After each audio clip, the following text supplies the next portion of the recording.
আসসালামু আলাইকুম। আপনারা সবাই কেমন আছেন? আশা করি আপনারা সবাই ভালো আছেন। আজকে আরও একটা ভিডিও নিয়ে আপনাদের মাঝে চলে আসলাম।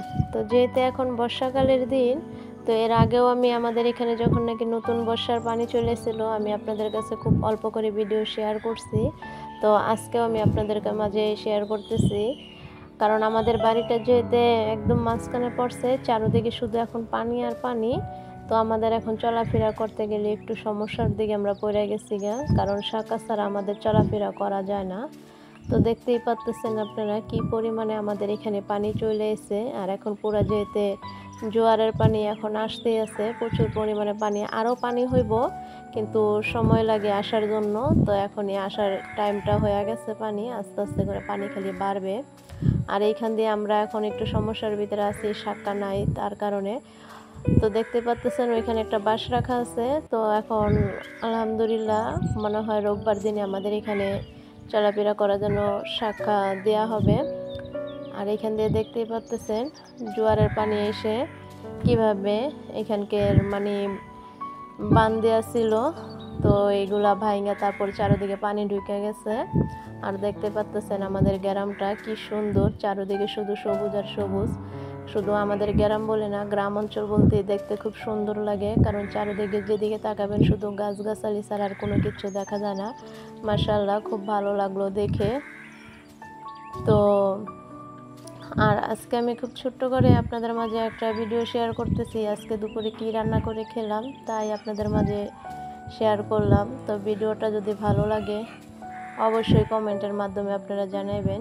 তো দেখতেই পারছিলেন আমি ওইখানে কিছুটা কাঁঠালের বিচি নিয়েছিলাম। তো আমি কাঁঠালের বিচি দিয়ে আলু দিয়ে শুটকি দিয়ে রান্না করছি, খেতে খুব ভালো লাগলো, অনেক শান্তি লাগছে খেয়ে, কি বলবো।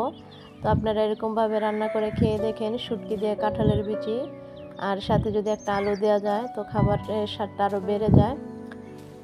তো আপনারা না খেলে বুঝবেন না। আপনারা অনেকে মাছ দিয়ে রান্না করে খাইছেন, গুঁড়া মাছ দিয়ে কাঁঠালের বিচি। তো এরকম শুটকি দিয়ে অনেকেও খাইছেন, আবার অনেকে নাও খেয়ে থাকতে পারেন। আসলে আমি আজকে ফেওয়া শুটকি দিয়ে আমি রান্না করছি কাঁঠালের বিচিটা, কারণ আমি বেশিরভাগ দেখছি মানুষ লইট্টা শুটকি দিয়ে রান্না করে, কারণ ওইটাও ভালো লাগে খেতে, এইটাও খুব ভালো লাগছে খেতে। তো আপনারা এরকম করে বাসায় বানিয়ে খেয়ে দেখবেন, খুব ভালোই লাগে, কারণ কাঁঠালের বিচি দিয়ে শুটকি দিয়ে রান্না করলে পেট ভরে ভাত খাওয়া যায়। আর আপনাদের কাছে আমার একটাই কথা, যারা আমার চ্যানেলে নতুন আসবেন অবশ্যই আমার চ্যানেলটা সাবস্ক্রাইবার করে আমার সাথে থাকবেন। আর আপনারা বেশি বেশি আমার সাপোর্ট করবেন, আর আপনারা আমার কমেন্টের মাধ্যমে জানাবেন আমার এই ছোটোখাটো ভিডিওগুলো আপনাদের কেমন লাগে। ভালো লাগলেও জানাবেন, ভালো না লাগলেও আপনারা কমেন্টের মাধ্যমে অবশ্যই জানাবেন। আপনাদের কাছে আমার এটাই চাওয়া। আর দেখতে পাচ্ছেন কালারটা কি সুন্দর দেখা যাইতেছে। শুধু আমি রান্না করছি বলে তা বলতেছি না, আসলে শুটকি দিয়ে কাঁঠালের বিচি রান্না করলে খুব ভালো লাগে খেতে, অনেক স্বাদ লাগে। আপনারা খেয়ে দেখবেন এরকম করে। তো দেখতেই পারলেন খুব অল্প সময় আমি অল্প জিনিস দিয়ে আমি কি সুন্দর রান্না করছি। তো আপনারা যারা আমার ভিডিও দেখবেন অবশ্যই আপনারা কমেন্টের মাধ্যমে জানাবেন আমার এই শুটকি দিয়ে রান্নাটা কেমন হয়েছে কাঁঠালের বিচি। আর যদি আমার কোনো জানা অজানা যদি ভুল হয়ে থাকে তাও আপনারা ক্ষমার দৃষ্টিতে দেখবেন, আর ছোটোখাটো ভুলও যদি আপনাদের চোখে ধরা পড়ে অবশ্যই কমেন্টের মাধ্যমে জানাবেন। তো দেখতেই পারলেন আমি খুব অল্প সময় আমি কি সুন্দর করে রান্না করলাম। তো আজকের ভিডিওটা আমার কেমন লাগলো, আমাদের গ্রামের ভিডিওটা অবশ্যই কমেন্টের মাধ্যমে আপনারা আমার জানাবেন। আপনারা সবাই ভালো থাকবেন, সুস্থ থাকবেন। আল্লাহ হাফেজ।